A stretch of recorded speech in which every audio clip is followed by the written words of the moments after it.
Hello, hello. Welcome back to the Story Darlings podcast. I'm Sandra. And I'm Tara. And this time we hit record and we're welcoming Bea Northwick to the show. Bea, welcome to Story Darlings. Thanks for having me. Thank you. Yes, thank you for being a good sport. It's been a little chaotic over here. For all of you who have been tuning into Story Darlings for a little while, Bee's name will not be an introduction to you because we covered one of her books, The Cruel Dark, last October. The perfect read for October because it was spooky, it was gothic, the romance was delicious, and it was filled with twists and turns that I didn't anticipate. Not that I've read a ton of gothic romance, and I know, Tara, you have not. Nope. It was an amazing debut, so congratulations, Bea. Thank you. I did appreciate, this was my first gothic romance, but I did appreciate the feels of the gothic romance. That was one of the things I wanted to immerse people in that vibe that I love personally so much, which is it's romantic, but it's also kind of uncomfortable. And you just never know if you can settle and really enjoy it. You're just wrapped up. You know what I mean? Uh-huh. Yes. I have a weird question, and this is gonna go like Taylor Swift vibes, so I'm gonna explain it. But like in one of her interviews, or songs, I don't remember exactly where, but she had mentioned if she were to be able to go anywhere in time, she would love the 18th century. I feel like the Gothic setting is like a past setting a lot of times. You've got like those Gothic buildings, like things like that. So I'm gonna ask the question. You just said you love those vibes too, so I have a feeling I know the answer, but if you were to be able to go to any kind of time frame, would it be a gothic past? If we could just talk about going to an aesthetic time where we get to keep, Mm. keep away all of the crappy stuff that, that we That kind of happened? moved. Yeah. I actually love the early 1900s, 1920s. The architecture of that time period was incredible. So you still get the Gothic architecture from like the late 1800s, and then you get into like Second Empire Victorian homes, which are just I love them so much. And then you're also getting into that swing of cultural shift and cultural change, and women are like stepping out of roles and they're getting more vibrant, and they're demanding more attention, and there's sexual liberation, and all of those things are beginning to happen, and I think that's very, very, very cool. If I had to pick an aesthetic to like surround myself in, it would probably be like that 1920s, the 1900s to the 1920s aesthetic for sure. I love that. So, The Great Gatsby is one of my favorite books. I have that, Mm.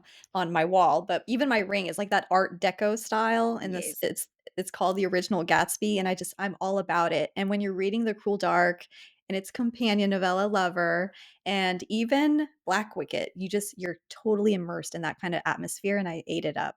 Probably your aesthetic is what first hooked me and put you on my radar 2 years ago. We were talking about this earlier. The Cruel Dark was my 13th NetGalley read, Lucky 13. And after I read it, I remember thinking to myself, she has a serious future in this. Your storytelling, the atmosphere that you create, the way you move the plot forward, the depth of the relationships that you put into the stories. You have so much emotional depth in these stories. Even the romance, it's not just like a very shallow, smutty, quote unquote, kind of scene. Like there's so much context and background to that relationship, which is what I appreciated with The Cruel Dark. And then it's like you just amped that up in Black Wicket. It was so multi layered and it was so many different things. How does it feel to now be releasing your sophomore novel? I'll mention again, like the pressure was different this time because the first book I had my disguise, I had the anonymity of no one knowing who I was at all, or that was writing. No one was expecting anything of me. And so if it flopped, I could exit stage left and never come back.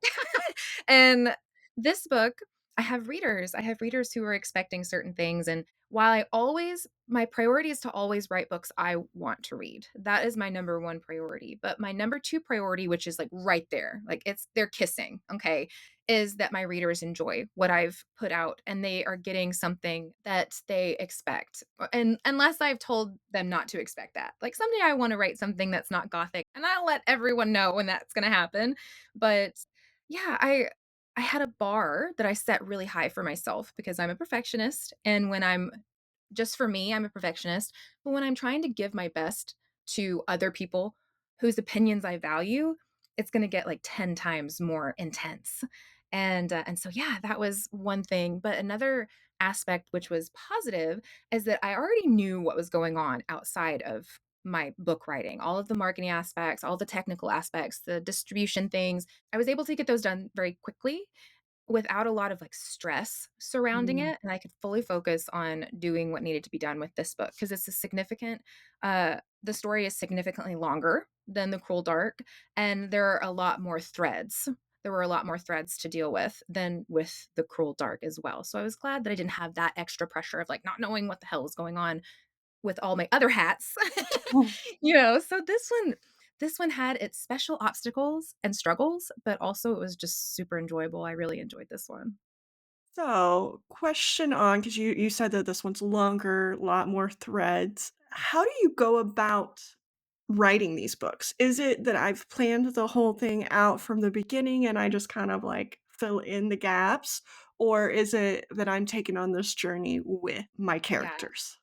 So it's like that pantser versus plotter thing, and Mhm. I am a plotter 110%. I have a general idea first of how I want it to go. The big picture, right? Definitely I have specific scenes that I know I want to exist. And so I write those down. And then I'm like, okay, how do I get from point A to point B? How do I get from this important scene to this important scene that I've already imagined? And then I start carving out a way to get there.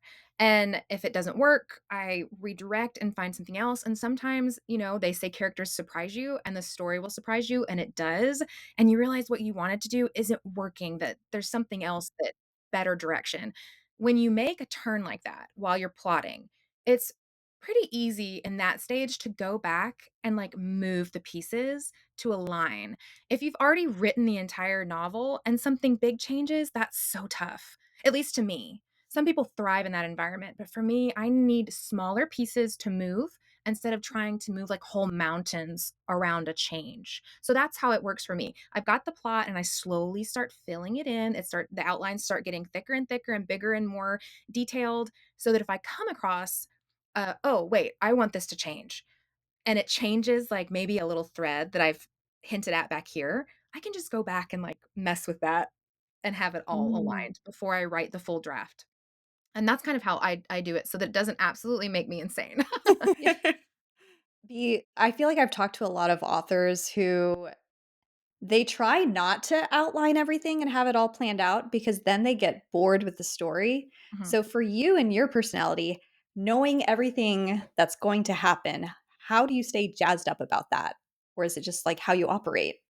So, it can be hard to stay super excited about a book that you know everything about, but when you move from your outline into draft, things still change. Things will still surprise you. You still get to build all of this beautiful, you know, um, work around this idea. I think that it's just part of an author's journey to be fed up with their work at some point because you see it constantly. You see it constantly. And especially when you get to the editing part where you're not doing like plot editing anymore. You're just doing the technical editing, right? You're going through and getting rid of those filter and filler words. You are so sick of yourself and your words. You're like, "Oh, please, just let this be over."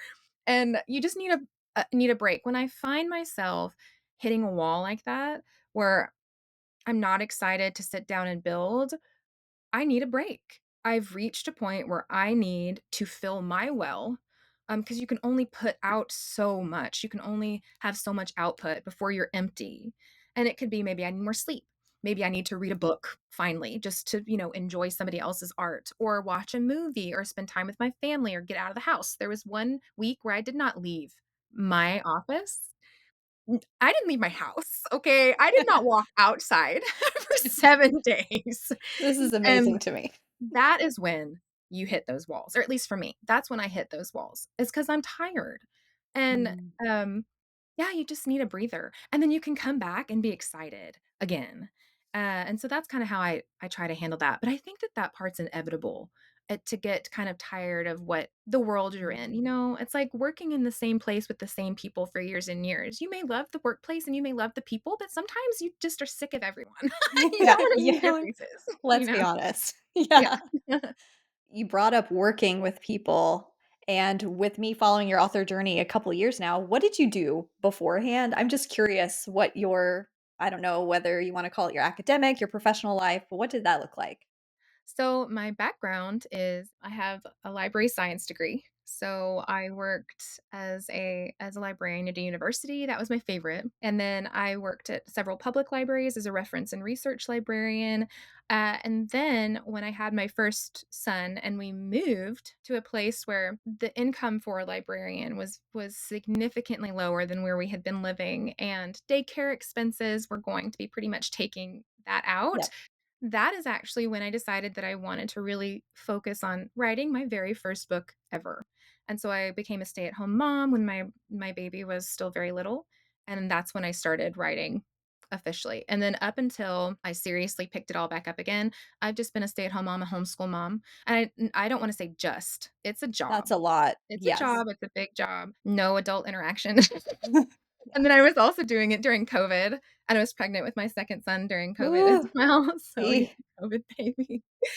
So, I mean, it but my background is in library science and research, so that's what I was doing before. I'm guessing that you grew up as a child that liked to read and stories, so what were some of your go-tos? Um, oh, definitely Goosebumps, of course, Oh, and yes, me then I too. love the scary tales to tell in the dark. Um, and that was back when the original covers were on, so they were very frightening. It was my favorite, Yes. favorite, favorite. And then I read lots of Christopher Pike. My favorite book during my young teenage years was The Princess Bride. That's when I read it for the first time. And yeah, but my go-to books were all creepy. I annoyed my children's librarian so much because I would go in and be like, "Look, this is what I'm looking for. I want to be scared." And she just didn't really have anything at that time other than the Goosebump books and Christopher Pike. I shouldn't have even been reading at that age because he was young adult, but, like, on the upper level of young adult, and I'm a 13-year-old reading some of these things, but yeah, that was my bread and butter at that Mm. time. I was also reading American Girls, which was super fun, like, all the Samantha. history. Yeah, Mhm. so that was what I was into. Did you watch any Stephen King at all when you Not were until I growing was up? an adult. Actually, I'd never watched it. One thing about me is I will read horror all day long. Love it. I have certain triggers that I avoid, but ultimately, I love horror. I cannot watch it. Visually, Mm. if I see it, I will have a panic attack. But I can read it on the page. No I don't jump know, there's scares for filters. B. Yeah. So Sandra loves scary movies. I cannot do them, and I don't know what it is, but I can't do scary movies. I don't like them. And Sandra keeps she introduced me to my very first one in college, and it wasn't even that, like, it was Texas Chainsaw Massacre, I think. Oh, oh, Which yeah. wasn't even like, I guess, whatever, but I can sit here and watch true crime of somebody actually being murdered Yeah. Ugh. and go to sleep right after, and my husband, like, cracks up because him and my daughter are both scary movie fans, and you just Mhm. mentioned, like, as a 13-year-old, like, this is probably not something I should have been reading, but my daughter is 13, 14? I've forgotten her age.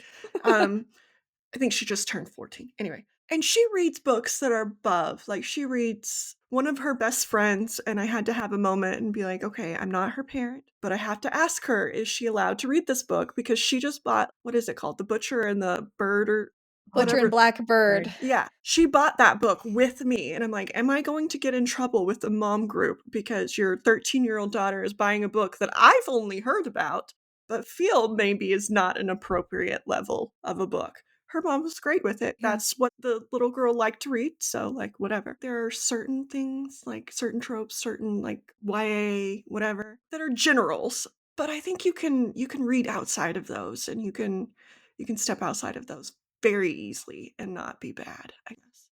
That was very Yeah. long, No, Yeah. I rambly, totally but, got like, what you're saying. My parents were the type of parents who my mom introduced me to Nora Roberts when I was 14. And Yeah. that was just kind of her, "Hey, I really enjoy these books. I think you would enjoy them. You're a young woman." Like, and of course, it wasn't as explicit as it all is now, but it was still pretty steamy for like a 14-year-old. But I Yeah. think that's one of the things, like every parent, and as a librarian, you learn this very early on, is that ethically you can't say no to a child checking out any material just because you're worried about it. Because a parent may not object. Mhm.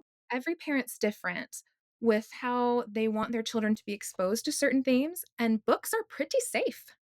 Like, when we're Mhm. talking about being exposed to certain things. Now let's talk about, like, media and visuals. What are they seeing online?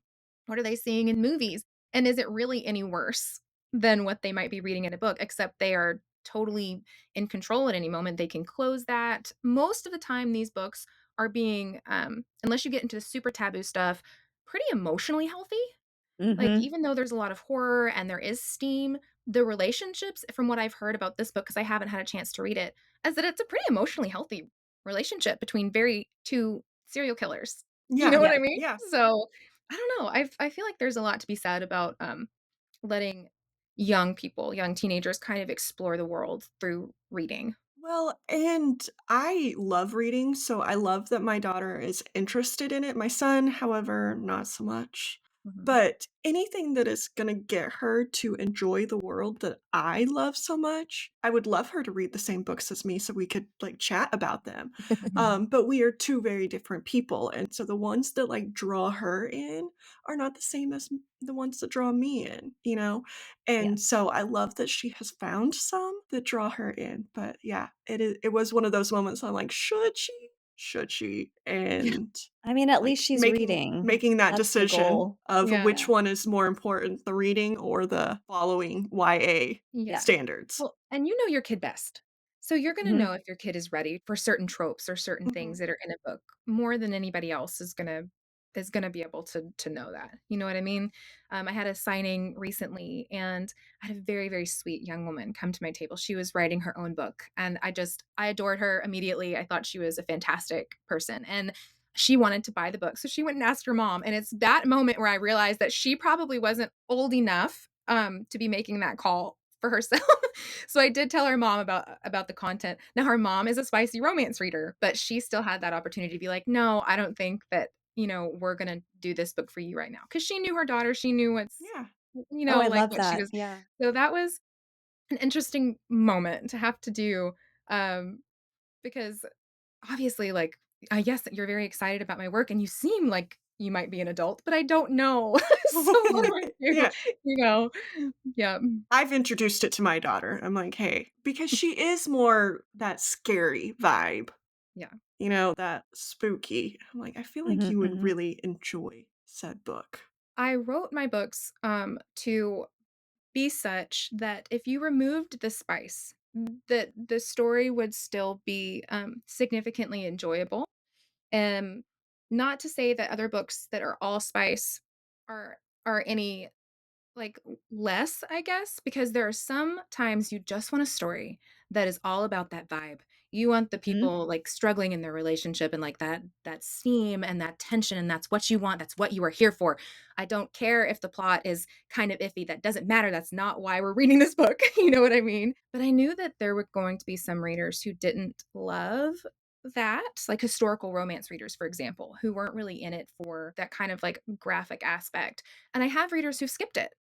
They're like, "Okay, well, I just skipped as soon as I saw it coming, I just skipped over it," and I was like, "Okay, good. I hope that I'm able to write a book that they're able to do that without losing anything significant, Yeah. too much." So, that's what I try to do. It's not always easy. I think you succeeded in both novels, because if you did remove that part of it, I think the plot still stands on its own 2 feet.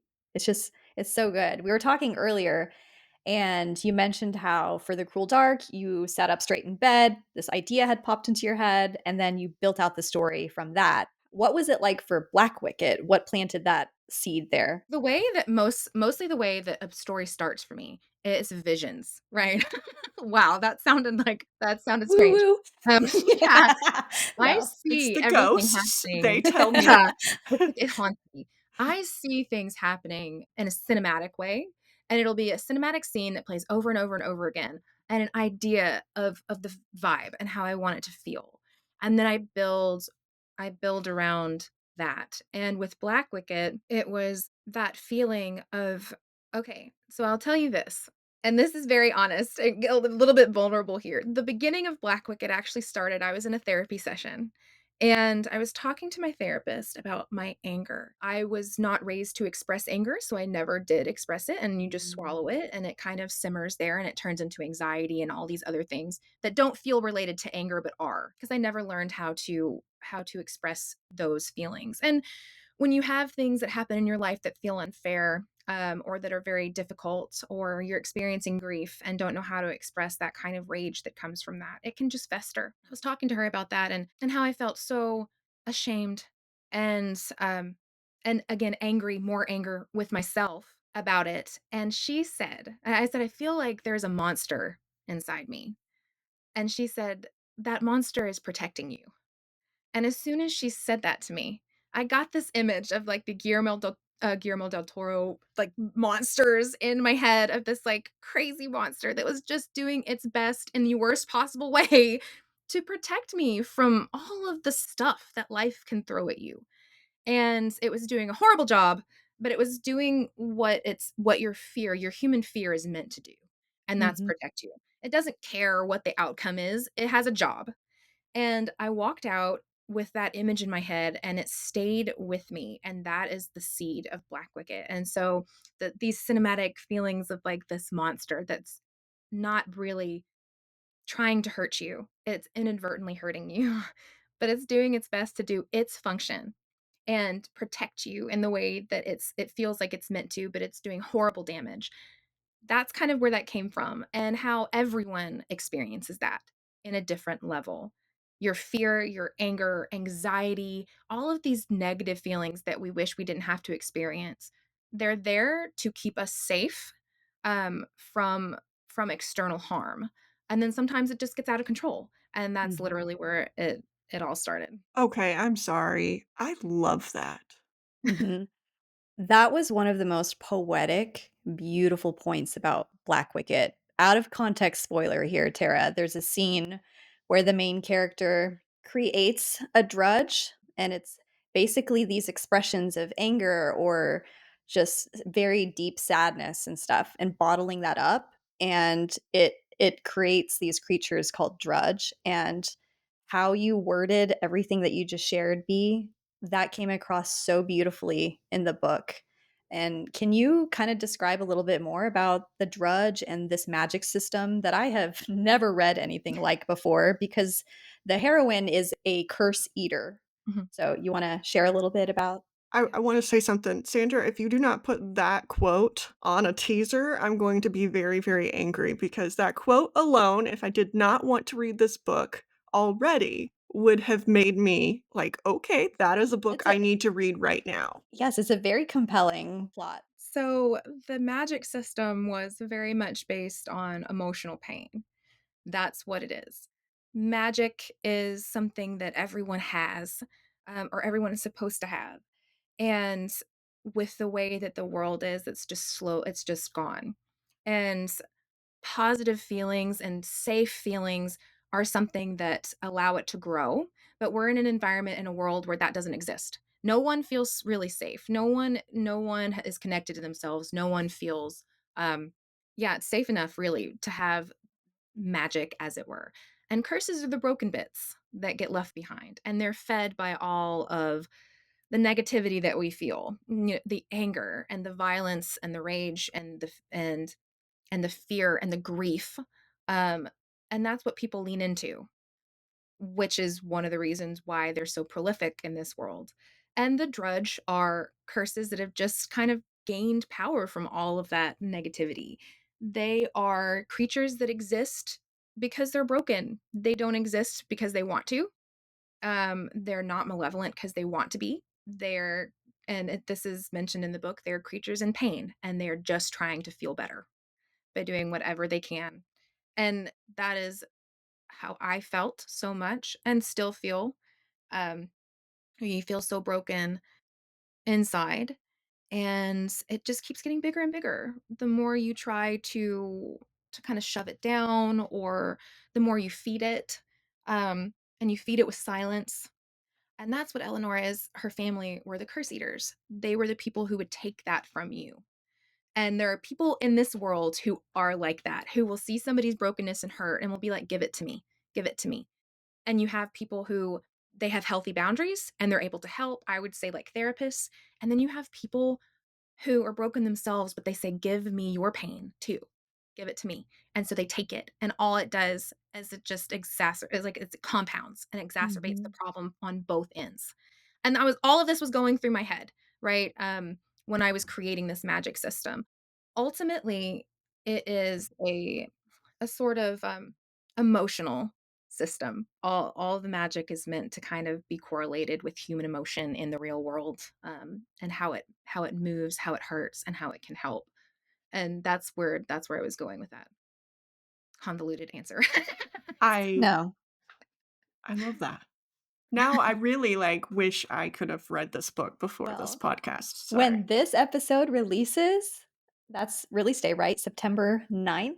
Is that Mhm. correct? Yes. So, is this one gonna be on Kindle Unlimited as well, B? Yeah, absolutely. Cool. Are you going to have, like, Audible release too, or I would love to, and I wanna work with, Theo and Maddie, who I used for The Cruel Dark. It's just gonna be a matter of timing, Mhm. you know, because there's so much going on, and they are very busy, and I'm so proud of all the hard work they've done, and yeah, they're very busy, and I can't wait to work with them. It will happen in the future, I just don't know when, I have no idea. They did a fantastic job with The Cruel Dark because we Great. listened to that one too. Back to the curse-eating magic system. Mhm. Because you had the Drudge, which were such cool creatures, but you also had these different factions of people that were some of whom were exploiting that power as well. So that was a very interesting world building detail as well. But B, I had no idea when I started reading this book that it was the start of a series. Is that an accurate answer? This is the start So, of a series? neither did I. This was supposed to be a standalone, um, but it was one of those surprises as I was plotting it. I had an ending that I wanted. I discovered that I could not create the relationship I wanted between Eleanora and our main love interest in that short amount of time. And I wanted to be very careful with them because they're very broken people. And I did not want to create a relationship that was trauma bonding, where they're suddenly Mm. extraordinarily in love with each other because of the hardships that they've gone through. I wanted to build it up as much as I could, and I just didn't have the page space for that. So as I'm going through their romance arc and realizing this, I was like, well, what can I do? How can we end this story? Because at the end of Blackwicket, that part of Eleanor's story is over. I feel like it could be a standalone because this is done. Like this story, this mystery, this struggle is over. We're not carrying that really. Some of the things are being carried over, but that plot is not being carried over into the next book. It's a continuation of Eleanora and Victor's journey together into the unknown. And I feel like we could stop there for a long time and be happy with how it is. Happy and sad. Or we could dive right in and explore what's next. So Dark Hall is meant to be um a universe. So there are going to be other series with different characters that exist in this same space. And Dark Hall is the setup for that. But yeah, I was not originally planning on it being a series. It's more than likely going to just be a duology. But yeah, that was one of those big things that comes out of nowhere and surprises you when you start really seeing how your characters are working together and how the story is working. Yeah, I just felt like it was the right decision. Yes. There were so many layers to unravel in this book that completely makes sense to have a second book. I feel like the first book, this theme of family and just all of the trauma that can happen there and all of the unspoken things, because you have these two families, you have the Blackwickets, and then you also had this Nightglass family, and all of the sibling relationships that were shown in this book and the father relationships. I mean, those I mean, it hurt reading some of this stuff, and you did such an incredible job breathing life into these characters and creating these really deep conflicts with them. So I this book, it almost felt like, yeah, there was the romance and stuff too, but like the family stuff was such a huge core part of it. It was so beautiful. Like the end, it was good. It was like it was a happy ending, but it was also quite sad. So it Yeah. was I don't know how you accomplished that, but I remember just I kinda And now I'm scared. don't I be. almost didn't accomplish the ending because there were a number of times where I didn't wanna write it the way that it ended up being, and I scrapped it the several times, and I wrote different endings that weren't gonna be so, sad in certain ways, and, I just found that that wasn't true. You Mm, know, having endings, where everything is tied up so neatly, that's not life. And it's certainly not my experience. And I wanted to stay true to that. And so the original ending was put back in. And after I tried and tried and tried to all these different ways to make this not happen, you just realize that this is the honesty. This is honest. And so yeah, that we dove in there. And one of the tropes is like that I keep listing is monstrous love, and it's not just the love between the main characters, it's the love that we can have with our family members and found family, and how horrible and beautiful it can be, and how broken it can be sometimes, but also still so deeply needed, and what it can turn into mhm, ultimately, you know. And so that was kind of where I was going with that. So it's not just about the love between our main characters, it's about love in general and how it can turn just based on environment, you know. So we're talking about those sibling relationships, and when we look at our sibling duo, which I cannot say specifically because that's a spoiler, when we're looking at our siblings, they have similar upbringings, they have similar situations, and they all made different choices on how to move forward and how to conquer the fear and the grief and the rage. They all made different decisions and became different types of people. And yeah, that's and they gave up certain things. They chose what they wanted to give up. So yeah, that's where I was trying to go with all that. And it's all very much rooted in personal experience and experience I've had with people close to me and their families, and you know, just that struggle. Families are not perfect. oh, And no. No, they are they not. really aren't. And this was just more of like, we understand families aren't perfect. Now let's explode that. Let's make that more intense, like times 100. And where are we? You know. Mhm. Well, I am fully invested in these characters in this world.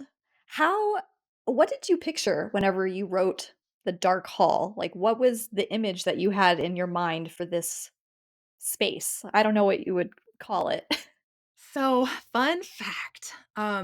I The love them. very first book I ever wrote, very first one, featured this place, but it was a middle grade horror novel.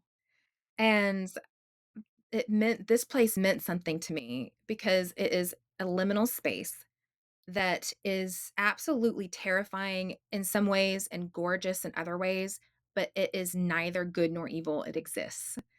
And that was a very important aspect of this novel that I wrote, but I don't write middle grade novels well because the horror is maybe just a little too intense for you know, um, and exploring those themes that I find really important.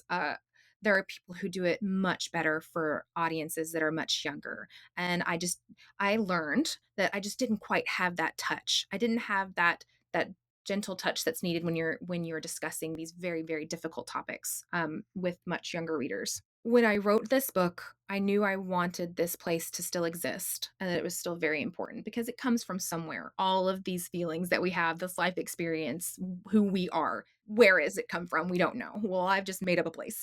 So, and that's what Dark Hall is, and it connects. We don't know actually. In this book, we don't know what it connects. We know that it connects something, but we don't know what it is, and that's kind of where we're going to get to explore in the future. Is that where does it go? You I'm know, so excited. it Yeah. ends, but it doesn't. It has to go somewhere, and we're gonna kind of find out as the story progresses and, you know, in the future of what what kind of worlds exist altogether.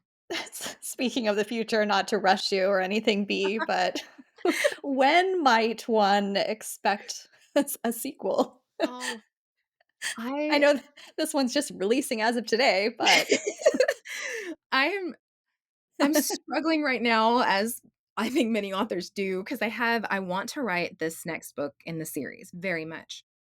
I also kinda wanna sit on it and let it breathe for a minute, because I do have another very, like, intense, it's in my brain, it's, like, right there at the forefront, idea for the next one. I don't know how to approach it. I see authors that I love give a couple of books in between their series to let it uh-huh. kind of move, and then I see, of course, see authors that are just it's series, series, series, series. So I don't know. I'm drafting. When I say drafting, I'm plotting. I'm doing my outlines for 2, the second one and then this next totally separate one, and I'm just gonna see which one feels like it needs to be done first. Hmm. But if I ended on a cliffhanger, like a true cliffhanger, I would never do that to readers. I would never be like, "Okay, you're gonna have to wait for a couple of years." I would never, ever, ever do that because I would hate that story. Yes. But I just feel like this book ends in a way where this story is over. Yep. And this next story with the same characters or same main characters will be completely different from what this one was. It'll be a completely different experience. But yeah, I don't know where we're going, but there will be one next year. I'm doing my best to make sure that I have one a year for everyone No around the same time pressure. Okay. spooky Jeez. season. Yeah. Is there anything that you can tease about this super secret project? It is, it won't be gothic in with the settings. It will be more high fantasy, but it will still be Oh dark. my god. Oh. There are You're going to be speaking 4 Sandra's elements. language on that Yeah. one. There are going to be 4 elements, Ooh. It's more like you're female writing this rate. book straight for Sandra. This is a book idea that's been the character. The idea itself is has formed later, but the character, the main character, has been in my head for a long time. And, and her suffering and the general misunderstanding, of her in general, but I wanted to kind of dive into that more epic fantasy aspect Mhm. where you have bands of thieves and you have, royalty and these political systems that are fighting and you have you know some typical things that you would expect, right? Some typical creatures from fantasy that you would expect, but maybe with a twist. And this is I would just love to kind of dive into that and create that world specifically for this character because I love her so, so much. I really do. And she deserves to have her story be told, I think. Sold. I'm here wherever you need me. Just my hand is raised. I am ready. Be I okay. mean, we'll see how it goes. I'll know sooner rather than later because you have to know, pretty early to have a schedule where you're releasing one book a year at least. Like you have to know what you're Mhm, going to be mhm. doing next. So I'll have to figure it out here pretty soon. That is such exciting news to me. I'm very happy to hear that. Now that you have 2 books and a novella, if I guess to call them 3 books under your belt, what has been your high point and what has been your lowest point so far in this whole crazy journey? And it is a crazy journey, and it's such a roller coaster all the time. I'm one of those people who my brain is working against me most of the time, and it kind of goes back to that whole protection thing, right? Where if I reject myself first or tell myself that I'm doing a horrible job or Doesn't hurt as or much. I feel like a failure, then anyone else saying anything, it will not penetrate. Because I have already thought the worst of like my situation, myself, my craft. I've already been there. There's nothing you can say, right? Um, and then there are times when my brain is like, wait, actually, like, we're doing okay. Like this is actually pretty good. This is fun. And there's those up downs. I think the highest point for me was when I won the Writer's Digest grand prize for self-published works, and because that was such a surprise, I was so sure I was being scammed. When I got the email, I called their headquarters to make sure. I was like, "I think I'm being scammed. Someone's impersonating you." Um, so that was I knew I'd entered the contest. I mean, you enter these things, but then you forget about it because what are the chances? And we can't, as authors, pin our validation on stuff like this because it is very unlikely. Even incredible authors don't always get picked because it's about, like, what did the judges eat for breakfast that morning? Like, how are we feeling? What's our vibe? There's so many things that are out of everybody's control. You cannot guess how things are going to go. But at that moment, that was just one of those things that was like, hot damn, girl, you can do it. It was outside validation that was like, you can actually do this and you have done it and you can do it again. So that was definitely one of the high points. And low points are always the tough critical reviews and sometimes the hateful ones, where people hated your book so much that they hate you. Look, there are books I hate that are so popular that I just personally don't hate the author, but for whatever reason, I just, on a deep, deep level, hatred so much. I like Stephen King. There are many of his books that I love. There are some books of his that I hate. Okay. But there's so many other of his books that are just like so good. And people are allowed to dislike books. And I keep telling myself that. And logically, I understand that these people do not hate me. They don't even know me. They did not like what I wrote, and that's okay. And but my brain takes that and says, "Oh, oh, oh, wait. This is dangerous to you emotionally. And so we're going to blow this out of proportion so that you stop doing what you are doing so that we don't have to feel this anymore." And once upon a time, especially when I first started, it would it would just destroy me for pretty long periods of time, but exposure therapy, it works. Mm, I got through it, and every critical review I got through, the next one was easier. I started giving grace to people who didn't like the things I wrote because and I kept reminding myself, I don't like everything out there. My favorite authors have one-star reviews that are absolutely scathing. Um, because we're all different. yeah. And when I started internalizing that more, and it took effort, and it still takes effort, but it has gotten so much easier to appreciate those critical that critical feedback. I'm not a person who can ignore it because then it just festers. So I have to read the critical Yeah. feedback. But yeah, it's And gotten it's so much like, easier. of course, you're not gonna not worry about it. It is a continuous battle, and you feel like you have to kinda have your shields up, right? But it's kinda like that judge comment that you made earlier too. So many reviews are just based on where the reader is at in life right now, what happened that day with, what their take from a book was too. So, can't take them too Or personally, you even what know? they're going through, because I know Yeah, sometimes I, yeah. like, if I'm going and you've mentioned this on the vulnerability side of these characters, and if I'm in the midst of fighting my own little monstrous love going on in my system, and I don't understand that yet, I could take a book Mhm, showing me that and, like, being a mirror to myself and things that I don't understand of myself into a negative way, as Mhm. opposed to, like, maybe somebody who's healed just a little bit from that, who can see it for what it was, and, you know, I don't. Yeah. The one-star reviews, the DNFs, those are all valid, and I feel like once I reminded myself of that and started seeing these people as human beings, they're not just reviewers, they're human beings, um, you know, it is what it is, and you find readers who like your work, and I've had readers who loved The Cruel Dark, and they didn't love Blackwicket so much. That's gonna happen, and that doesn't mean I did a bad job. It doesn't mean any of these awful things that your brain can tell you. Um, it's a different book, it's a new journey, and the next one will be the same. The next one is going to be a new book. It's going to be a different journey. It's going to have people who love it and people who hate it, and that's just going to be you know, the environment. Now, there are things you can do to make sure your book is as good as it can be, like editing, right? You filter filler words, you copy edit, you get line edits or whatever. But as far as, like, the story that you write, all you can do is write it the best you can.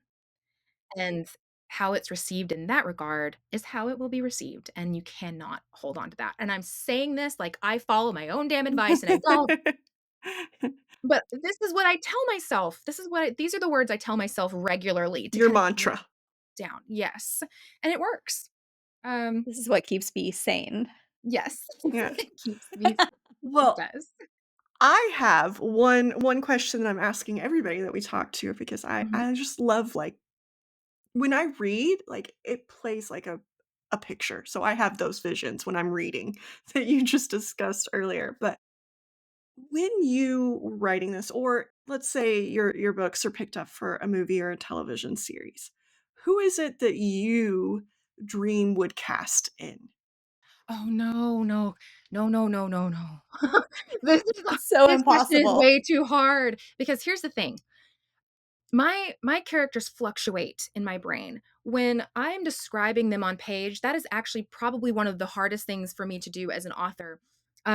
Because yes, I have a general idea of what they look like, but they're very vapory, right? They're Mhm. nebulous.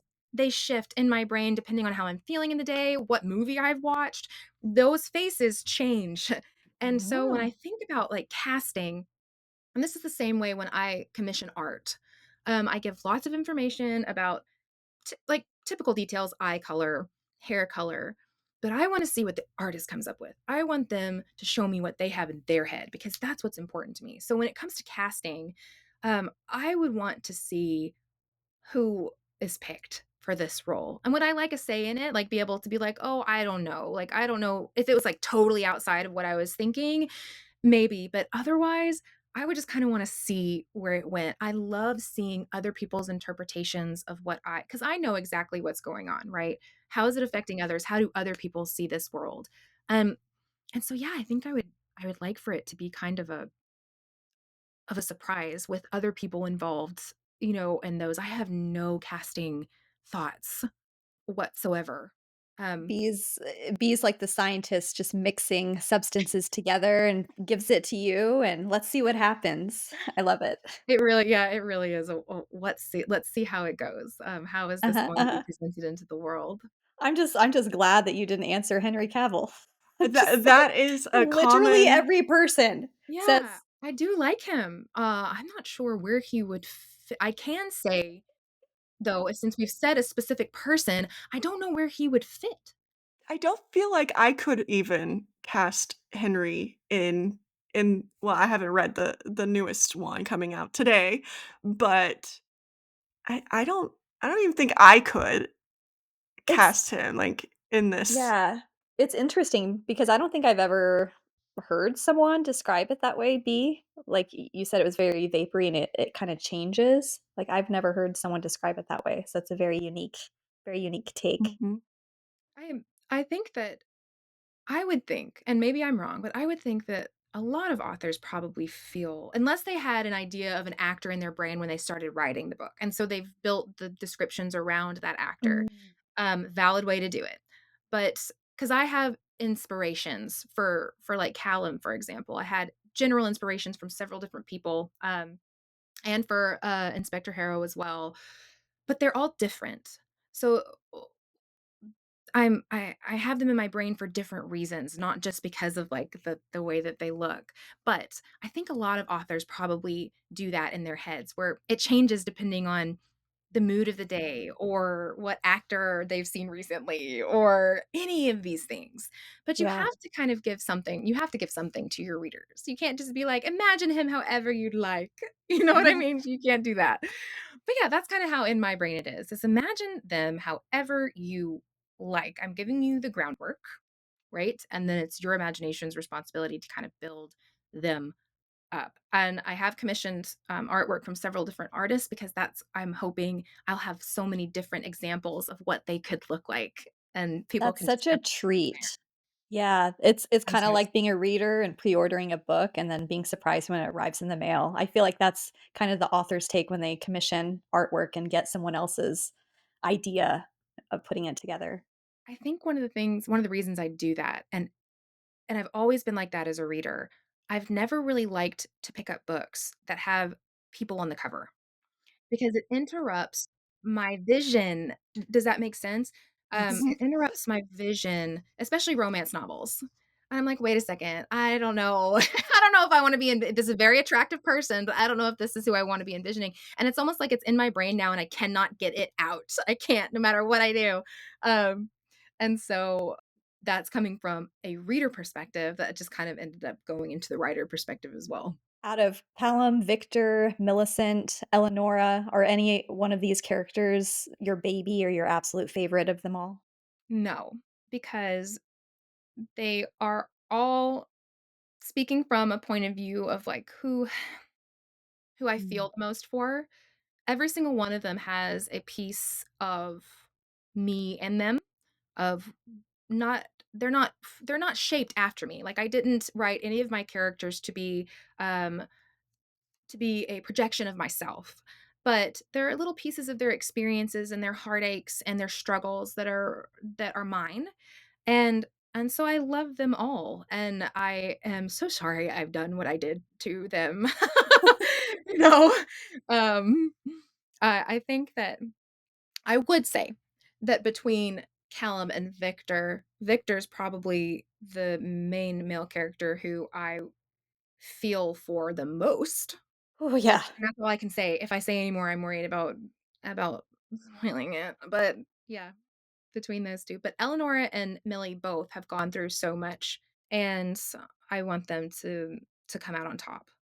That's ultimately I write romance.